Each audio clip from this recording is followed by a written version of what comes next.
Hola, queridos amigos, es un gusto poder retomar nuestros programas de No tengas miedo, siempre en defensa de la fe y de la doctrina católica.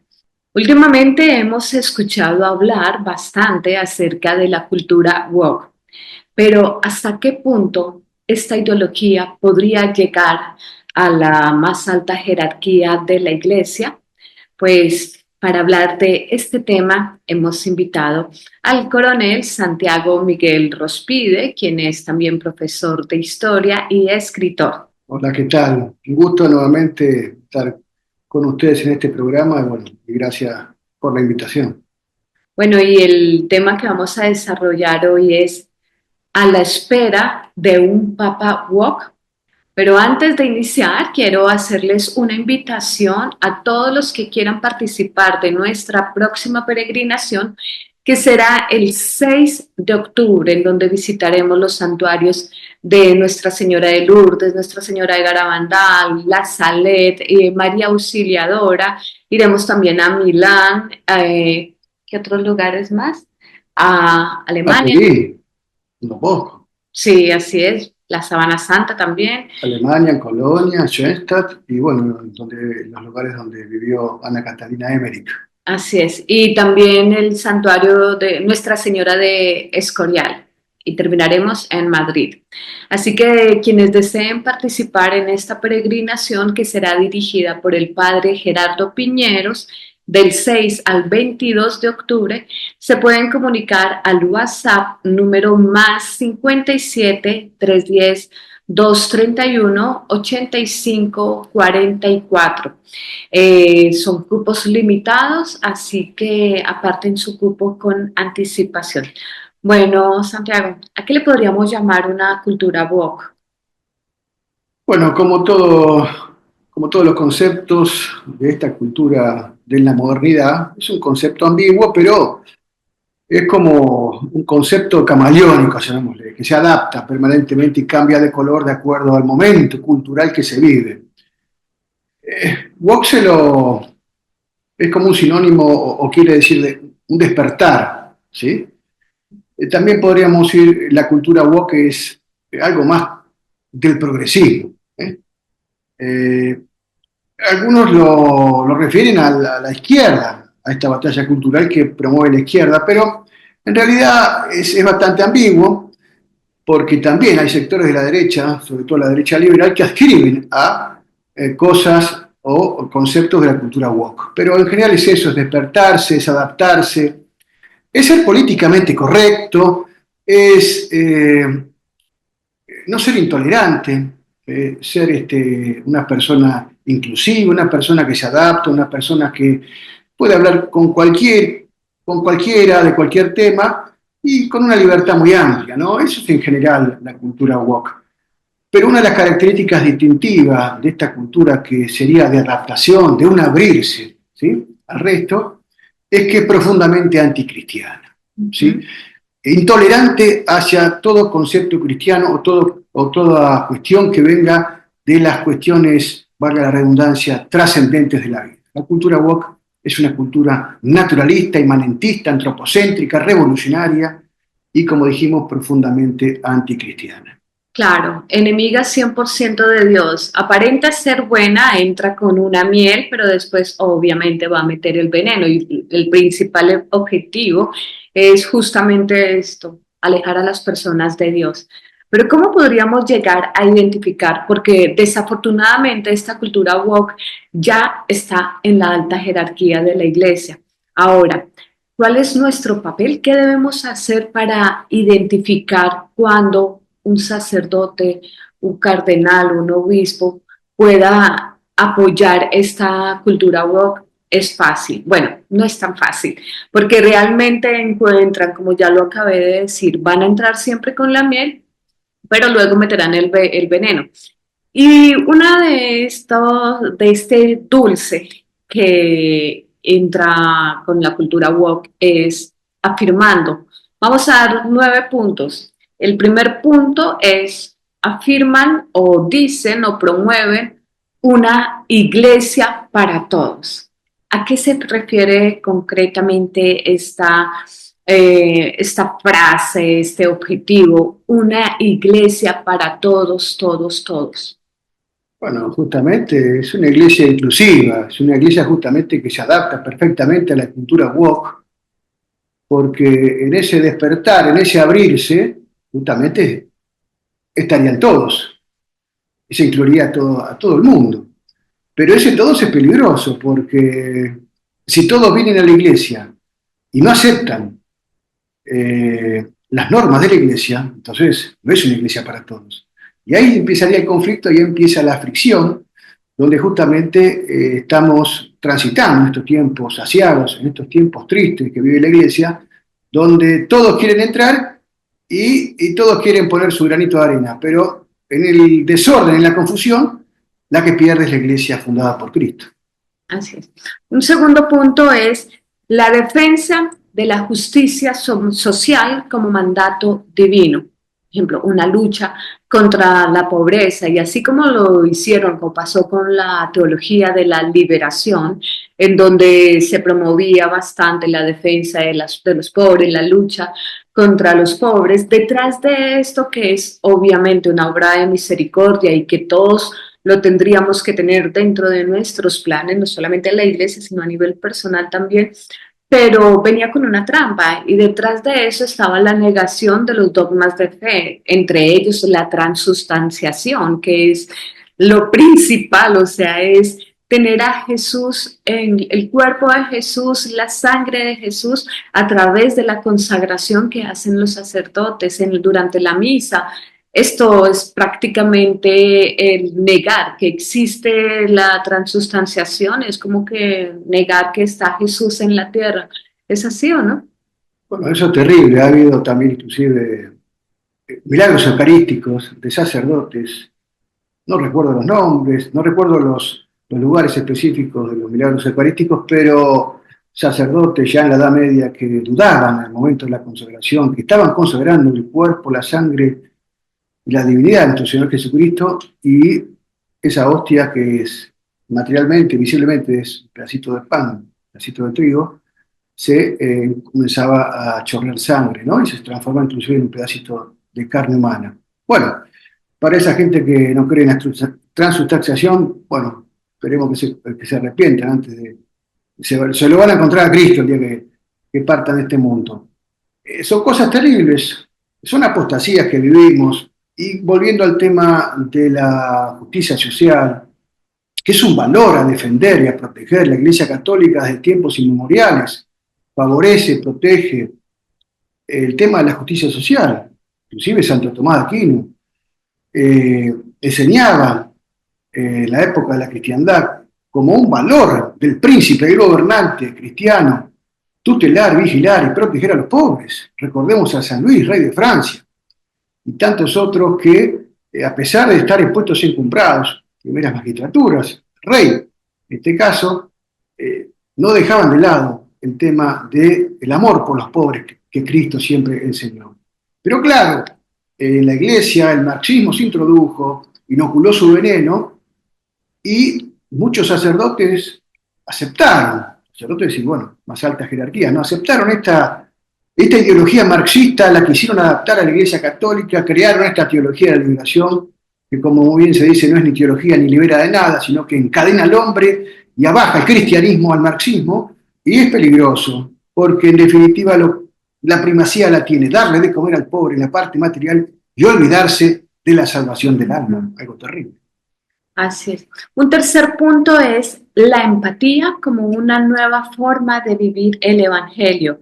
Y es aquí también otra trampa que nos muestran, porque una cosa es ayudar al pecador, acompañarlo, ayudarlo a su propia conversión.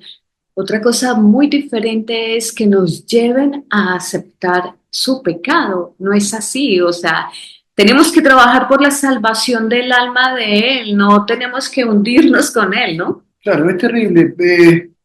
Esa empatía está bien, tiene que haber empatía, pero no se puede tratar al prójimo solamente con amor sin ser justo con él, sin ser, inclusive, hacer la corrección fraterna. Los sacerdotes saben muy bien esto. Un pecador que va a confesarse Si un sacerdote le dice, no, no te hagas ningún problema, el pecado tuyo no es un pecado, andá y hacerlo, seguirlo haciendo, ningún problema. Es decir, pobre sacerdote, el penitente, bueno, equivocado o no, si sigue con ese sacerdote, pero la culpa máxima la tiene el sacerdote que le da licencia para pecar. Es decir, hay que decir las cosas como son, y eso pasa siempre, porque la iglesia se aparta de las enseñanzas, se aparta de la tradición, se aparta de lo que la Biblia misma dice y adapta todo al mundo, porque el problema máximo es eso, adaptar la iglesia al mundo. Cuando es al revés, el mundo debe sujetarse y debe encolumnarse detrás de la iglesia de Jesucristo. Claro, y es que esto es algo así, digamos que está el padre con el hijo. El padre ve que su hijo está a punto de lanzarse a un abismo y él sabe que si él se lanza por ahí va a caer al abismo y va a morir. Pero entonces el padre, que lo llamaríamos al día de hoy, apoyando su libertad, apoyando lo que él quiera hacer, entonces él sabe que se va a caer, pero le dice, tranquilo, vaya, vaya que todo va a estar bien, tranquilo. Esto no lo haría una persona, un padre con su hijo. Los obispos, los sacerdotes y cardenales, la misión principal es salvar almas. Si ellos ven que sus hijos están a punto de condenarse, de irse al infierno por el pecado, en lugar de conseguir un aplauso de ellos o conseguir un abrazo de ellos, una aceptación por parte de ellos, lo que tienen que hacer es corregirlo. O sea, no les digo que sencillamente se aparten, lo dejen atrás, no, sí hay que ayudarlo, pero hay que ayudarlo para que salve su alma, no para que se hunda, no para bendecirle esto que va a hacer. Así que este punto es peligrosísimo. Y ahora viene un cuarto punto que también es súper falso. El cuidado del planeta como un deber cristiano. Y me da risa porque a veces se preocupan más por una abejita, por una planta, por el ecosistema que por la vida de un ser humano. En Argentina, por ejemplo, están más preocupados por ayudar, por adoptar perritos, gatitos, que seres humanos. Es increíble, pero las estadísticas en Argentina están. Hay 23 millones entre perros y gatos, 17 millones de perros, 6 millones de gatos y solamente hay 2 millones de niños menores de 4 años. ¿Esto por qué? Bueno, que cuando no caen en adopción, lo otro es no querer tener hijos. Entonces, van con esta ideología de un cuidado del planeta, de los animales, y se olvidan de lo más importante del ser humano.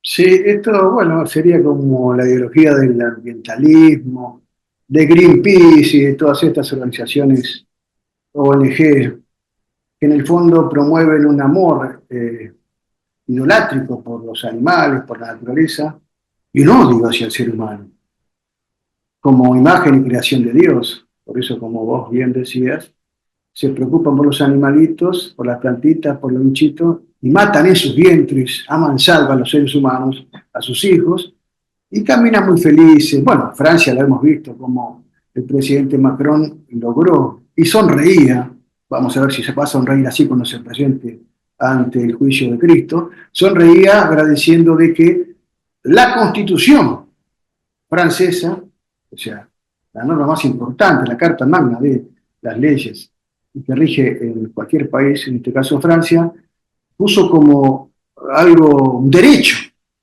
adquirido de las mujeres para matar a sus hijos en sus vientres con total amor, entre comillas, es decir, es un amor demoníaco, no sé, una cosa rara decirlo, pero eso es lo que está sucediendo. Y para cerrar este punto, habría que decir que en el Génesis mismo, Dios, cuando creó el paraíso y fue creando los diferentes seres vivientes, los puso todos bajo el dominio del ser humano, del hombre y de la mujer, para que lo gobiernen y lo disfruten para su progreso, bueno, para su vida, para crecer, para multiplicarse. Así que está muy bien que el hombre, lo que comemos nosotros, las vacas, el pasto, las hortalizas, los vegetales, etcétera, etcétera. todo eso lo da la naturaleza y el hombre lo gobierna y lo domina, porque tiene que ser así, y no tiene ningún pecado ni se siente mal por matar a una vaca y comérsela como Dios manda y hacer un buen asado, como se dice aquí en la Argentina, pero eso parece que están primero los animalitos y después el ser humano creado por Dios. Así es. El quinto punto es promover una educación basada en la justicia, igualdad y fraternidad. Todos somos iguales, no es necesaria una educación con Dios, no hay que ser fundamentalistas, los podemos aburrir a los chicos si les hablamos de Dios, mejor hablemosles de otra cosa, pero no les nombremos a Dios. Entonces, ojo con este punto porque de ahí, o sea, está llevando desde el más pequeñito, o sea, este lema se está posicionando en los jardines, en los colegios, sin importar la edad, niños de 4 años, ya crecen con una educación totalmente laica, en donde prácticamente no se les habla de Dios y si se les habla de Dios es por el lado equivocado, ¿no? Sí, esto ya son estas palabras talismanes, libertad, fraternidad, igualdad, etcétera, etcétera, han surgido ya a fines de la Edad Media, donde Cristo, el mundo era cristocéntrico, y luego empezó a mutar y llevar a un mundo antropocéntrico, donde el centro de todo ya no es Dios, sino que es el hombre, es el yo y mi satisfacción. Y el hombre, creado como imagen y semejanza de Dios, pasa a ser un individuo, un ser gregario, y comienza el egoísmo y comienza este materialismo que vivimos hoy en día a mansalva, y bueno, justamente son tergiversaciones que, como decía Chesterton, eran ideas locas, son ideas locas, o mejor dicho, perdón, eran ideas cristianas que se han vuelto locas. Correcto. La libertad, la igualdad y la fraternidad. El mismo Juan Pablo II lo decía, nada más que después la Revolución Francesa lo trastocó, lo dio vuelta, lo subvirtió, y lo que estamos viviendo lo padecemos hoy en día, justamente excesivas libertades, excesivas eh, otorgarle al ser humano cosas que no está en condiciones, porque no todos, ya sabemos que no todos somos iguales ante Dios, sí, pero también hay dentro de la igualdad ante Dios, no todos son queridos de igual manera por Dios. Sí, a ver si me explico. Cuando Dios lleva a sus hijos, porque han tenido una vida muy buena y se los lleva al cielo, no todos están en el mismo nivel. Así como comparémoslo con la vida humana, en las grandes sesiones, en los grandes salones, adelante van las personalidades más importantes y atrás, ¿no? Por jerarquía. Bueno, en el cielo lo mismo, los que más amaron a Dios van a estar más cerca de Dios, todos van a sentir el amor de Dios, pero algunos van a estar en los sectores más adelantados o más superiores, llamémosle. Entonces, esa igualdad acá en la tierra lo mismo, sí, somos iguales, pero ojo, algunos tienen otros talentos mejores que otros, unos hacen una cosa, otros hacen otra. Así que esa igualdad es una igualdad nociva, maliciosa, que está tergiversada, ¿no?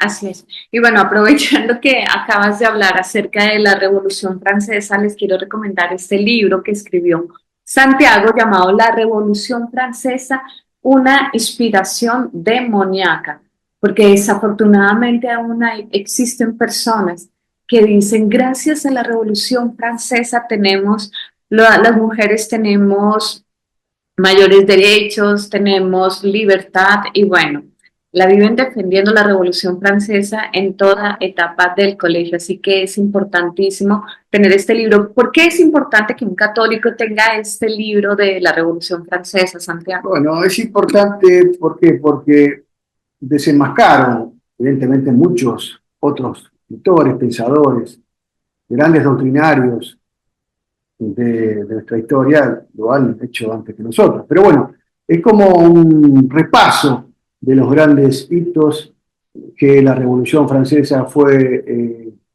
digamos, destruyendo en esos momentos que atacó desde 1789 al trono y al altar, es decir, a la monarquía y a la Iglesia Católica, para derramar con sus doctrinas, con sus ideologías perversas. Doctrina tenemos nosotros los católicos, recordar, ideología tiene el enemigo, como nos enseña el magisterio, y que justamente han tenido como una hidra, como una cabeza de la gorgona, nos han dejado el liberalismo y el marxismo, que son los dos tentáculos visibles que vemos hoy en día, la masonería detrás de la sombra, por supuesto, que poco a poco van socavando y van queriendo tirar el edificio del cristianismo, no ya de la cristiandad, porque la cristiandad ya no existe. Sí, el cristianismo hay cristianismo porque hay personas que son cristianas, que profesan la religión, pero en definitiva, y ya para cerrar, el libro lo que nos trata de mostrar es que la Revolución Francesa fue producto de algo preternatural, es decir, del demonio, por las cosas terribles que hizo, y cuáles son las armas por las cuales los cristianos, los católicos, tenemos que levantar para defendernos de estas perniciosas ideologías, ¿no?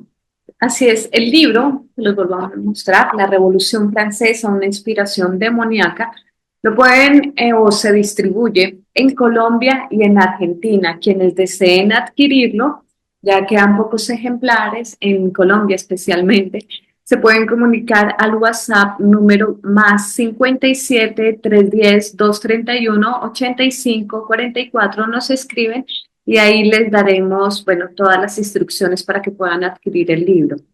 Vamos con el sexto punto, peligrosísimo. Reformas en la iglesia y cambios para hacer una iglesia más cercana al mundo. Una iglesia, o sea, no es ser nosotros lo que quiere Dios de nosotros, sino más bien un Dios a nuestra medida, unos mandamientos acomodados a lo que nosotros queremos y no a los mandatos divinos, ¿no? Sí, es un tema muy amplio este, estimados amigos, para tratar. La Iglesia no necesita ninguna reforma. Ya hizo su reforma, que fue la reforma católica, mal llamada contrarreforma, para enfrentar y para adoptar una posición combativa frente a la herejía luterana. Esta persona tan nefasta que fue Martín Lutero, pero ya pasaron siglos de la reforma católica, en el concilio de Trento. No hay que reformar nada, en todo caso hay que poner disciplina, hay que poner orden y hay que volver a las fuentes. Porque cuando se habla de reforma hay que agarrarse de la mesa, hay que agarrarse bien porque si no, porque vienen cambios terribles donde en vez de reformar se adaptan, y volvemos a la cultura woke, que es el principio de esta charlita, adaptan cosas que son del mundo justamente para corromper, para mover los cimientos del edificio de la Iglesia Católica y ponerlas en este caos, en esta confusión que se vive hoy en día. La Iglesia no tiene que adaptar nada al mundo. Es el mundo el que tiene que adaptarse al ritmo de la Iglesia. Porque la Iglesia Católica tiene un fundador que es Jesucristo, verdadero Dios y verdadero hombre. No lo tiene ni a Martín Lutero ni a ninguno de estos hombres que nacieron, vivieron y murieron y no resucitaron y crearon sectas o religiones, llamémosle así. El mundo tiene que adaptarse a la Iglesia. El mundo, recordemos que el mundo fue creado por Dios, perdón, y para que el hombre, para que el ser humano podría disfrutarlo. Ese es el mundo, llamémosle, y vio que todo era bueno, dice el Génesis, está perfecto. Pero hay otro mundo, el mundo nocivo, el mundo que ataca a Cristo, que ataca a la Iglesia. Ese mundo es malo, y ese mundo tiene que subordinarse y tiene que adaptarse a la Iglesia, no la Iglesia que tiene que copiar las cosas del mundo. Porque el mundo es malo, ya lo decía nuestro gran santo San Ignacio de Loyola. El demonio, el mundo y la carne son los tres enemigos del ser humano. Entonces, ojo con eso, reforma no, ya basta de reformas.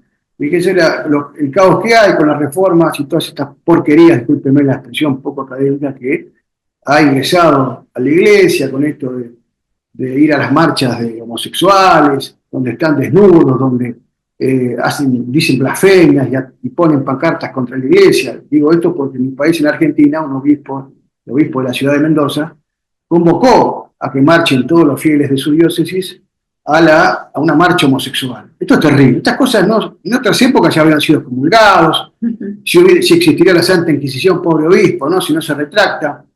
Es decir, estamos viviendo tiempos muy confusos, tiempos realmente difíciles que si no lo sabemos interpretar a la luz de la sagrada doctrina, magisterio, sagrada tradición, todas las cosas que ya sabemos, es muy difícil. Hay gente que dice, no, te tenés que adaptar al mundo, qué retrógrado, qué oscurantista que sos, qué intolerante, qué reaccionario. Y estamos orgullosos que nos digan todos estos motes.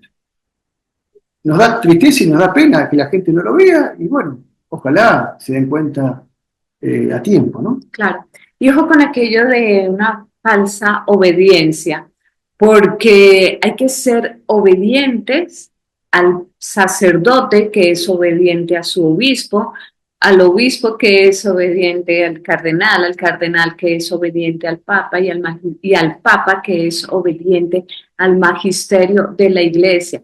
Si alguien nos promueve un evangelio diferente, un magisterio diferente, no hay que obedecer y esto hay que tenerlo súper claro porque desafortunadamente comunidades católicas maravillosas que antes tenían una sana doctrina, hoy como que para no tener inconvenientes evitan hablar del pecado o lo que es peor, aprueban el pecado sencillamente porque ya hay sacerdotes que dicen, no, es que tienen que adaptarse al cambio, estamos en otros tiempos, eso era antes, ahora hay que ver qué es lo que vive el mundo de hoy y Dios nos acepta a todos, todos, todes. No es así. Es muy grave, es decir, Nos para, acepta a todos, pero quiere que nos convertamos. para simplificarlo, hay muchas cosas sencillas para que no nos engañen. Uno le puede decir al que nos quiere decir una doctrina herética, que más bien de doctrina sería una ideología, como dije antes, hay que obedecer a Dios antes que a los hombres. Y el mismo San Pablo decía, el apóstol de los gentiles, fíjense que está representado siempre con una espada, un hombre que ha combatido de buen combate, ha conservado la fe, como dice, le conservó la fe al final de sus días. Que aunque viniera un ángel del cielo, baja un ángel del cielo, nos enseña algo que nosotros no le mandamos, o sea, San Pablo lo dice, aunque venga un ángel del cielo, baje, sea anatema, porque no puede ser algo que está en contra de lo que mismo Jesucristo instituyó. Así que hay que estar muy atentos. Dios quiera que no venga un Papa Woke, porque sería terrible y ya estaríamos prácticamente abriendo las puertas a la llegada del hombre impío, del hombre de perdición, a la abominación de la desolación. Como muy bien lo dice San Pablo, viendo a él la segunda carta de los tesalonicenses. Así que estamos viviendo tiempos muy sombríos, muy tristes, pero como decía Jesucristo en el Apocalipsis, cuando todas estas cosas sucedan y esté pronto yo a venir, es decir, en la segunda venida de Cristo, alzar vuestras cabezas y estar contentos, porque vuestra liberación está cerca, es decir, Cristo nos va a liberar. Mientras tanto, tenemos que seguir combatiendo como buenos soldados, guerreros de nuestro jefe, que es Jesucristo, Dios, el Señor de los ejércitos. Dios es un Dios combativo también, Jesucristo mismo, que es Dios. Basta leer el Antiguo Testamento. Así que no nos hagamos con estas cosas de la cultura woke, despertarse, adaptarse y todas estas porquerías, porque en el fondo son cosas del demonio. Así es. El séptimo punto, adoptar las modas sexuales del día dentro de la iglesia.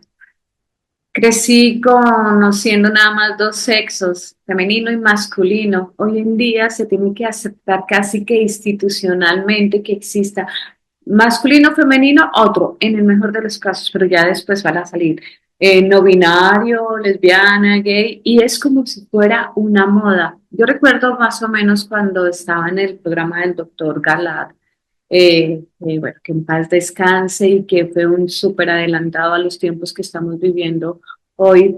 llamaba a una profesora en directo y comentaba que cuando se le preguntaba a la mayoría de niñas del curso qué querían ser cuando grande, decían quiero ser lesbiana porque las hermanas, las amigas de mi hermana son lesbianas y está de moda y quiero ser eso, o sea, ya lo ven como una moda, no lo dicen con vergüenza, lo dicen con orgullo, porque es así esta línea, ¿no? Primero empezaron con el respeto, luego con la promoción y ahora ya casi que con la obligación. Fue en una presentación de un salón hasta en colegios católicos.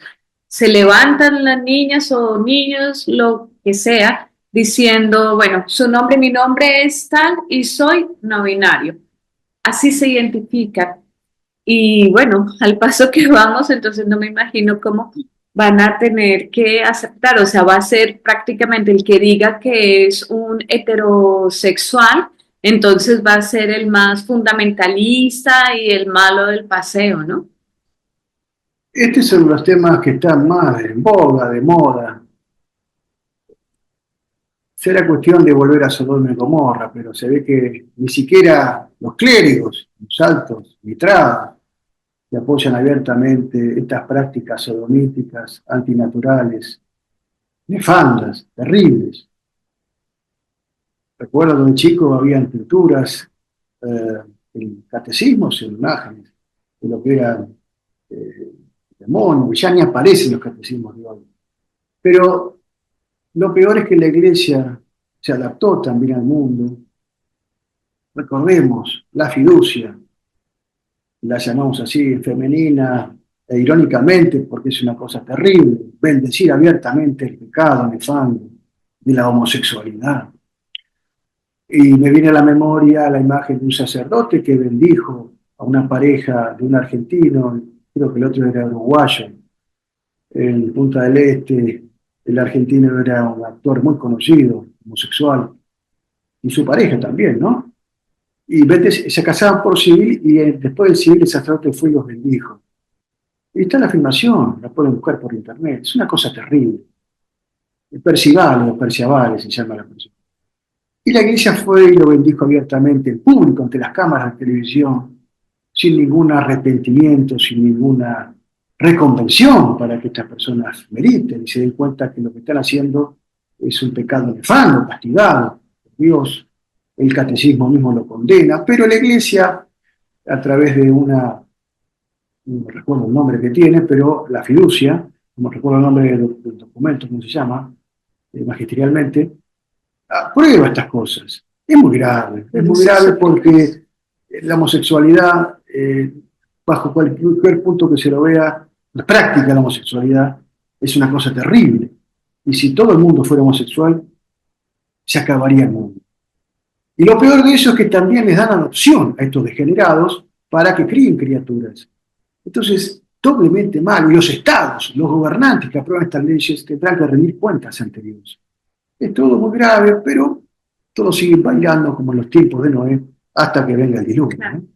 Aclaramos que no estamos en contra de la persona, no, sino en contra del pecado. Es una, claro, una Claro, cosa es que vaya un la inclinación, homosexual a pedir no, una bendición, claro que sí, confesión, lo que necesite, pero algo la muy práctica. diferente es que ya vayan cogiditos de la mano, porque eso ya es diferente, ya es pareja, si es Y los que pareja, son están contumaces, los haciendo que tienen vida que cohabitan, todas esas cosas. están bendiciendo Está el clarísimo. pecado, o sea, de aquí a mañana entonces hay que bendecir al sicario que Claro, llega con el arma, porque pero claro, pobrecito, al ladrón, para también, que el cuchillo, para sí, que antes de que robe a las claro, ¿por personas, qué porque no? pobrecito tuvo Exacto, una infancia diferente, entonces él necesita robar, déjese robar y bueno, en claro. fin. Entonces, terrible. El punto número 8. Una iglesia democrática donde tiene el mismo valor la palabra de un laico que Mm, la de un sacerdote. Este 1 de marzo se posiciona una monja como prácticamente gobernadora del sí, sí, Vaticano, sí, la Sor Rafaela, bueno, se me fue ahora el apellido, Sor Rafaela, sí. pero va a reemplazar a un cardenal. ¿Hasta qué punto se le da en la entrada a un laico para que reemplace, o sea, viene A ver, es siendo una la religiosa, segunda más importante, perdón, sí, sí, religiosa. pero no es una persona consagrada, no es una persona ordenada, no tiene el sacramento del orden, no es ni diácono, ni sacerdote, ni obispo. Es terrible, es un cambio revolucionario, porque los puestos siempre de la iglesia, los altos puestos de la iglesia, los jerárquicos, los han ocupado personas eh, que han recibido el orden sagrado. Así que, y poner una monja es como también humillar a todos aquellos sacerdotes, ¿eh? Que son el arte Christi, que son otros Cristos. Eh, pero bueno, estos cambios, como decías, ¿no? Darle la palabra también a los laicos, creo que en este último sínodo de la sinodalidad también hubo laicos que participaron, que tuvieron votos, como cualquier obispo. Y la iglesia no es una democracia. La iglesia es una monarquía, les guste o no les guste a los progresistas, a estos tipos de la cultura woke. Es una monarquía y el monarca es el Papa, así, por derecho divino. Es el vicario de Cristo, no es el dueño de la iglesia es de Jesucristo. Pero así como a los laicos se les da también mucha intervención en las cuestiones de la iglesia, que a nuestro gusto no está bien, los laicos, gracias a Dios, estamos levantando también las voces, como perros que ladran y que alertan a su dueño de que el enemigo se está acercando. Bueno, eso es lo que tenemos que hacer nosotros.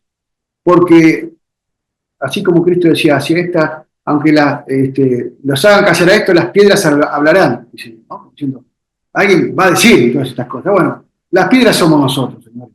Tenemos que hablar, no tenemos que callarnos, porque si no nos pedirán cuentas de si fuimos perros mudos o no, y si peleamos el buen combate.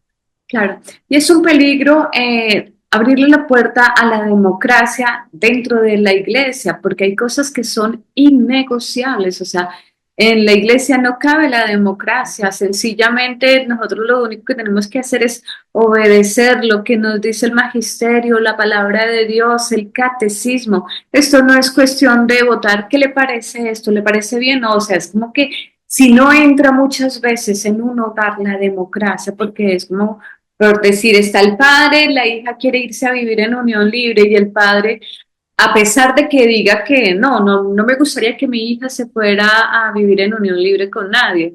Pero entonces no lo dice, sino sencillamente llama a toda la familia y los pone a votar. ¿Están de acuerdo que vaya? ¿Están de acuerdo? Si esto no puede pasar en un hogar, tampoco puede pasar dentro de la iglesia, en donde lo más importante es la eternidad, en donde lo más importante es la salvación de las almas, no lo terrenal. Así que esto es un peligro, ¿no? O sea, si desde ya la democracia es Pero la perversa. democracia, estimados amigos, la democracia condenó y llevó a la muerte en la cruz a nuestro Señor Jesucristo. El acto democrático que hizo Poncio Pilato después de lavarse las manos, o mejor dicho, ya habían votado todos que había que liberar a Barrabás y matar a Jesucristo, él se lavó las manos, y dijo, yo no soy responsable de esto, son ustedes los culpables, le dice a los judíos. Pero justamente en esa votación infame, fraudulenta, que los jerarcas de Caifás y todos los que estaban ahí intimaron a que el pueblo condenara a Jesucristo, fue la democracia, un acto democrático. Y la democracia es un sistema corrupto que está condenado por la Iglesia porque justamente es una forma viciada, impura, que el mismo Aristóteles y Santo Tomás enseñan de larga data. Esto es doctrina política, clásica, realista. La democracia es la forma impura de la república, ¿sí? Y en la Iglesia no hay democracia, tampoco hay república y tampoco aristocracia. Lo que hay es una monarquía. Uh-huh. Y bueno, ya para finalizar, vamos con nuestro último punto, el más difícil de todos, y es, son 138 cardenales los que pueden votar y ser elegibles. De estos, la mayoría han sido nombrados por el Papa Francisco. Creo que solamente hay 20 que fueron nombrados por Benedicto, 17 por Benedicto y 3 por Juan Pablo II. Del resto, o sea, estamos hablando de 118 cardenales. que podrían votar por el futuro Papa. Normalmente estos cardenales tienen cierta tendencia progresista y de apoyo a la cultura woke. ¿Será posible la mayoría de los que están ahora, ¿no? Sí, de los que De los fueron que son nombrados electores. por Francisco, o sea, de los La 118. mayoría serían progresistas. ¿Sí? Exacto.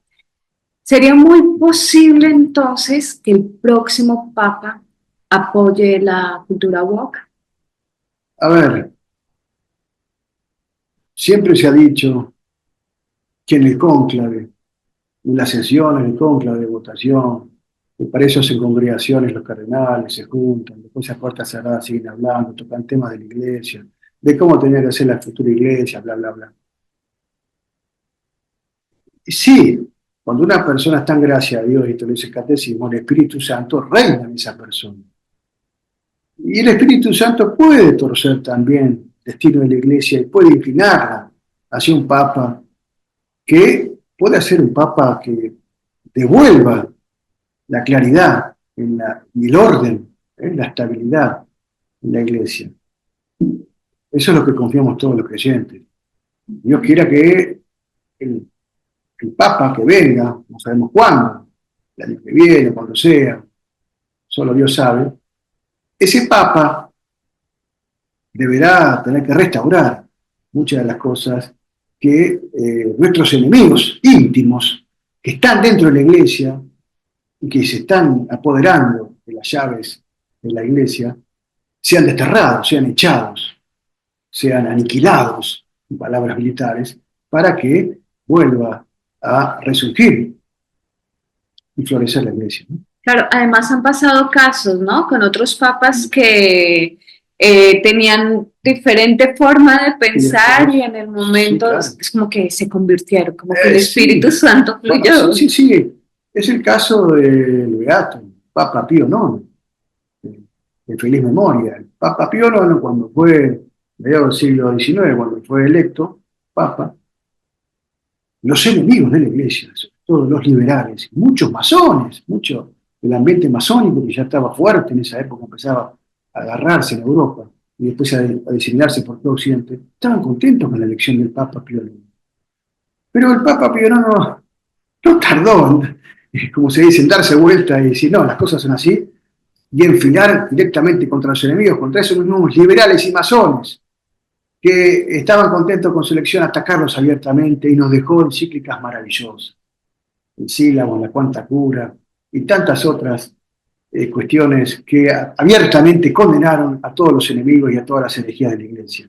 Son casos patentes, ¿no? Después hay otro caso, por ejemplo, en la elección del Papa San Pío X, había sido elegido el cardenal Rampolla, si no me equivoco, y este cardenal era masón, y como en aquella época podía tener veto e intervención los emperadores, si no me equivoco el emperador de Austria intervino, y el cardenal Rampolla no fue subido al solio pontificio, sino que después en la otra votación se le eligió al Papa que luego fue San Pío X también, ¿no? También un gran combatiente de la herejía modernista. Bueno, esas son cosas que Y tenemos que sin ir saber. más allá, el Papa Benedicto XVI también, ¿no?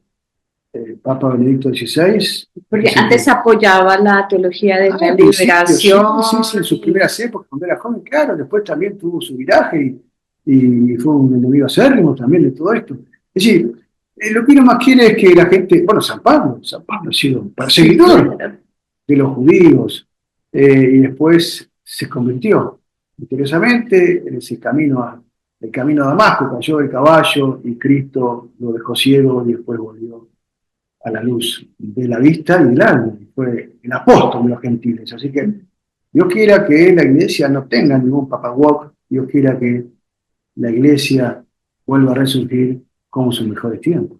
Claro, así que, queridos amigos, tenemos esperanza. Claro. La oración tiene poder y por más que estemos viendo todo, que todo anda mal, puede haber salvación. Lo importante es que mantengamos la fe, pero no solamente porque mucha gente dice, no, recemos, recemos, sí, está bien, tenemos que rezar, pero así como rezamos, también tenemos que formarnos. Ya con estos puntos que les hemos dado, yo creo que ustedes van a poder identificar más o menos cuando un sacerdote, un obispo, un cardenal o hasta el mismo papa les dé alguna instrucción, ya ustedes van a saber por qué lado va. Si apoya la cultura woke, no hay que obedecer, no hay que obedecer y hay que seguir rezando, así seamos pocos. Pero bueno, una de las promesas de la Virgencita es esa, es que se encargará de reunir a sus hijitos, a tenerlos en comunidad.